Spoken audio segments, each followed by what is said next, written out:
বরেণ্য নির্মাতা মোস্তফা সরোয়ার ফারুকী। তার কথায় উঠে আসে সমসাময়িক নানা বিষয়। বৈষম্যবিরোধী ছাত্র আন্দোলনের শুরু থেকে সরব ছিলেন ফারুকী। কথা বলেছেন ছাত্র জনতার পক্ষে। শুধু তাই না, স্বৈরাচারী সরকারের পতনের পর দেশের চলমান অবস্থা এবং তা থেকে উত্তরণের বিষয় নিয়েও কথা বলছেন তিনি। এদিকে অন্তর্বর্তী সরকারের প্রধান উপদেষ্টা অধ্যাপক ড. মোহাম্মদ ইউনূস গতকাল বুধবার সন্ধ্যায় জাতির উদ্দেশ্যে ভাষণ দিয়েছেন। এর পরিপ্রেক্ষিতে সামাজিক যোগাযোগ মাধ্যমে গতকালই একটি পোস্ট করেছেন ফারুকী। তার পোস্টে উঠে এসেছে নতুন এক বাংলাদেশ গড়ার কথা। ড. মোহাম্মদ ইউনূস সবার প্রতিনিধিত্ব করছেন স্মরণ করিয়ে ফারুকী লিখেছেন, প্রফেসর ইউনূসের আজকের বক্তৃতা আমাকে অনেক বেশি আশ্বস্ত করেছে। তার কথার মধ্যে স্পষ্ট ইঙ্গিত ছিল ইনক্লুসিভনেসের। আজকে তাকে মনে হয় নাই উনি কেবল একটা গোষ্ঠীকে প্রতিনিধিত্ব করছেন।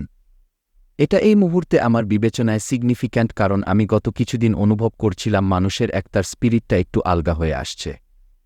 নির্মাতা আরও বলেন, যেদিন থেকে ঢাকা বিশ্ববিদ্যালয় বন্ধ করে ছাত্রদের বের করে দিয়েছিল হাসিনা, সেদিন থেকে প্রাইভেট ইউনিভার্সিটি, স্কুল কলেজ মাদ্রাসার ছাত্রছাত্রী, বিএনপি, বামদল, জামাতসহ সব রাজনৈতিক দল, শ্রমিক, গৃহিণী, অভিভাবকসহ সবাই যে স্পিরিট নিয়ে ঝাঁপিয়ে পড়েছিল, সেই স্পিরিটই ফ্যাসিস্ট শক্তির পতন ঘটায়।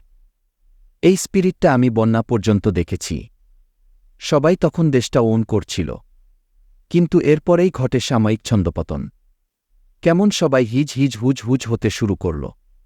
বিভাজনের খেলা বন্ধ করার আহ্বান জানিয়ে ফারুকী লিখেছেন, আমরা এখন নতুন সমাজ বানাতে চাই। ফলে আমাদের খোলাখুলি বলা উচিত, এই ছন্দপতন শুরু হয় আন্দোলনের কৃতিত্ব এবং মাস্টারমাইন্ড বিষয়ক বিতর্কে। সময় এসেছে এই আত্মঘাতী কাজ থেকে বিরত থাকা। এই আন্দোলনের মাস্টারমাইন্ড আওয়ামী লীগ বাদে সবাই। বিভাজনের খেলা বন্ধ করি চলেন। মনে রাখবেন, বিপ্লব সফল হয় অন্তর্ভুক্তিতে, বিপ্লব ঝুঁকিতে পড়ে বিভক্তিতে। সবশেষ নির্মাতা লিখেছেন, আওয়ামী লীগ বাদে যারা আছেন তারা একে অন্যকে আক্রমণ না করে নিজেদের কর্মসূচি নিয়ে জনতার কাছে যান। জনতা যাদের ভোট দিবে তারা সরকার গঠন করবেন।